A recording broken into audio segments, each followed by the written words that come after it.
What's up guys, it's Ragnarok935 here. Welcome back to another video. Now today, we're going to be ranking every single shot in Cuphead from worst to best. There are 9 shots total, and I just want to get some things out of the way before we get into the details of this video. So, I'm going to be ranking every single shot from worst to best. There's 9 shots total. I'm going to not be doing the EX attacks that come with the shot. We're only going to be going over the base parts of it. Charge is going to include the charge shot, not just the little fires that shoot out of the fingers. You guys know what I'm talking about. And also, this is going to be my own personal opinion. I'm sorry if you disagree or agree or agree. It doesn't really matter. We all value different playstyles, and we all value different things when it comes to shots. And another thing is that I wanted to show some Cuphead gameplay for this, but for that, I'd have to turn up the volume on my headset piece. And I was going to use like some gameplay for it, but the fucking volume of the gameplay itself would override me talking, so you're just going to be seeing me talk about the whole thing of shots. I got a paper right here with the list of all the shots, so that way I could just, that's why you're going to see me look down every now and then, just so I can see which ones are on the list that I've already ranked. I'm going to be ranking this based on a culmination of factors, which is damage, how consistent it is to use, and how easy it is to use, and or difficult it is to use, and how good it is in certain situations. So anyways, again, this is going to be my own personal opinion, but enough about this intro. Let's get right into the video. So coming in at number 9, the worst shot in the game in my opinion, and the biggest disappointment in the DLC and the game itself, has got to be Twist Up. Whose idea was it to come up with this shot? Seriously, I need to know. Because here's my problems with it. Yes, it does better damage than Chaser. Okay? It does better damage. I know that for a fact. But that's only if all of the shots land on the boss that you're aiming for. Secondly, half of the time, your shots aren't even going to be hitting the boss. Like, you have to be standing at an exact position, either aiming up to go sideways, or down to go sideways, or just regular, just to go upwards. The problem with standing still is that you can't. Most of the times, you can't stand still, because A, there's a boss with an attack that goes towards the spot you're standing at. B, there's moving platforms, so you can't be necessarily aiming in a specific spot. You can't be standing still just shooting and then a boss just hits you right in the head, you know? And see, it's just very inconsistent, especially with damage. It does better damage than Chaser, like I mentioned earlier. And what else is there more to say? At least with Chaser, you're guaranteed to hit your target. But with Twist Up, you're almost never guaranteed to hit your target. If you're a beast at Cuphead, you could use Twist Up to its fullest advantage. That's fine. I'm just a guy that personally doesn't like using Twist Up. And if you like this shot, that's fine. You like what you like. It's no big deal. Just, again, this is my own personal opinion, so don't be a little bitch about it in the comments, all right? Now, the next one, coming in at number 8, is going to be Chaser, just like we were mentioning earlier. It chases the enemy, and it guarantees that you'll hit the right target. The only problems I see with Chaser are it's very weak in damage, which is obvious, because if it did more damage, it'd be more overpowered than that. It can aim for minions. Like, if you're trying to aim for the main boss, it could also be aiming for minions, which can be helpful in certain situations, like I find on Chef Saltbaker's boss fight, which I usually use Crackshot on anyway. I usually see it going towards the dough, cookie cutter animals, cracker looking things that come towards you rather than Chef Saltbaker himself. And again, it has really weak damage. It does chase the enemies. And again, with this, you're guaranteed to hit your enemies, but the reason why it's above Twist Up is because, again, you're guaranteed to hit your enemies. Yeah, so anyways, let's move on. Let me take a little drink real quick. I'm not used to talking this fast. I mean, I am, but not like this. Coming in at number 7, we have Pea Shooter. Now, Pea Shooter is the base weapon that you basically start with. And I think it's a pretty decent shot, you know? You can aim perfectly fine with it. Again, you don't have to, like, stand still to do it like you have to do with Twist Up. And you can just run around, not as freely as you would do with Chaser or Crackshot, but I digress. It does a pretty decent amount of damage. I think it's pretty good aesthetically, but we're not really going over aesthetics. We're mostly going over how effective they are and how useful they are in certain situations. But the problem with pea shooter is that there's just always something better than pea shooter. It's good enough, but I'd find myself using roundabout and lobber more than I do pea shooter. You just got pea shooter sitting there in the little selection you got there, like, yeah, I really would like you to be on the team, but like, you're not really that good. It's still better than chaser and twist up in a number of ways. But again, let's move on. Coming in at number 6, we have Spread Shot. Now, Spread Shot I find to be better than Pea Shooter because it does a more consistent amount of damage and it requires far less aiming. Because with Pea Shooter, you're shooting in a straight line. With Spread, you're going a little farther and you can hit more targets like that. I also find it very useful to clear out any minions. Like, let's say in the Ruby and Croaks boss fight, when they send the fireflies at you, it's good to clear them out really quickly. And again, in Chef Saltbaker's fight with the Play-Doh looking things, I don't know what they're called. You can just clear them out real quick. But I usually find Converge to be better for that situation. But we'll get to that in a second. And so Spread is good in certain situations. Like sometimes you have to be up close and personal with the boss for it to do a consistent amount of damage. But again, it's also useful for clearing things out of the way.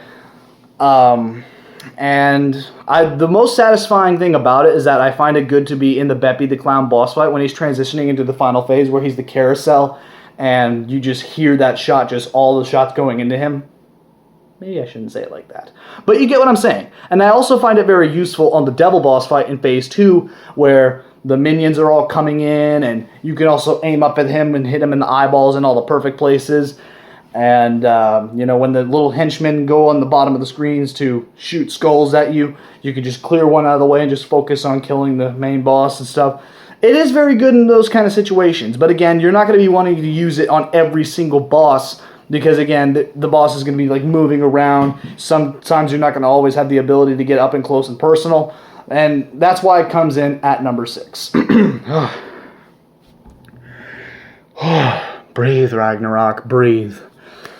Coming in at number 5, we have good old Converge. One of the more underrated shots of the DLC, in my opinion, and in the game in general. I think it's actually really, really good for most of the bosses that in the game, actually. Because it's way better than Spread for these reasons. It can pierce through enemies. Like, you can be shooting one enemy, and it goes right through it and damages the enemy behind it, which I think is really good. And plus, if you lock in place, the Converge bullets the range of it will get smaller and smaller when it's just more of a straight line. And I also think the EX attack is pretty cool because it's just a straight laser. But again, we're not going over the EX attacks. I just thought I'd point that out. But yeah, I find it very useful for Chef Saltbaker's boss fight.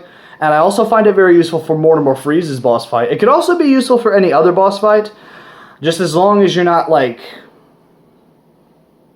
Wait, where am I going with this? Forget about it. Converge comes in at number 5. Let me move on before I just trail off and lose my mind. Number 4, we got Lobber. Excuse me. Good old Lobber. One of my go-tos for when I start a game of Cuphead. Every time I play Cuphead, I start off with Roundabout and Lobber. Because those are the two more consistent damage uses for any boss. Except for the plain bosses, of course. But I digress. And the only problem with Lobber is that it has very shitty range. It does a really good amount of damage when you're like aiming for them and you're just hitting them consistently, and the EX attack is really good. But again, we're not going over those. But the range is just so awful because especially if you're on a boss that has to have you aiming up, it's very bad for that kind of situation because it'll just shoot up and then just go right back down and explode. Which I do find useful for Rumor Honeybottoms in her final phase. That and Roundabout can take care of the same thing. But I digress. So anyways, Lobber, that's the reason why it's not in the top 3. And anyways, we're cracking the top 3 with Crackshot. The best DLC weapon. Probably one of, if not the best weapons in the game. But again, there are very few problems with it. So, very few. Very few. But like, whenever you aim at it, you shoot...